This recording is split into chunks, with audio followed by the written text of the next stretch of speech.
नमस्कार मित्रांनो, मी ऋषिकेश परत एकदा आपल्या रील मध्ये सरचे स्वागत करीत आहे. आज काहीतरी वेगळं घेऊन आलेलो आहे मित्रांनो.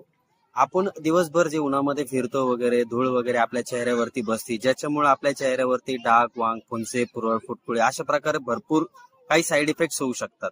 याच्यापासून वाचण्यासाठी मी तुम्हाला घरगुती उपाय सांगतोय. तुम्हाला काहीच करायचं नाहीये. फक्त एक 100 ग्रॅम पावडर, आपली चंदन पावडर मार्केटमध्ये मिळते, ती पावडर तुम्हाला घ्यायची आहे. 100 ग्रॅम तुम्हाला परत मुलतानी माती पण मार्केटमध्ये अवेलेबल असते. शाही हळद जी आपल्या घरातच अवेलेबल असते ती तुम्ही त्यामध्ये टाकू शकता. आणि गुलाबजल किंवा पाणी यामध्ये तुम्ही ते मिश्रण तयार करून चेहऱ्याला जर लावलं आणि 20 मिनिटं जर ठेवलं तर 20 मिनिटानंतर चेहरा बघायचा आहे तुम्हाला. एवढा जबरदस्त रिझल्ट त्याचा मिळतो की 1 रुपयाचाही साईड इफेक्ट त्याचा तुम्हाला होणार नाही. आणि प्लस तुमचा चेहरा एकदम फ्रेश. जे फेस वॉश फेशियलला आपण एवढे मोठे पैसे घालवतो ब्युटी पार्लरला किंवा अदर ठिकाणी म्हणा, तर ते तुम्हाला घालवायची गरज नाहीये. आणि हेच जर तुम्हाला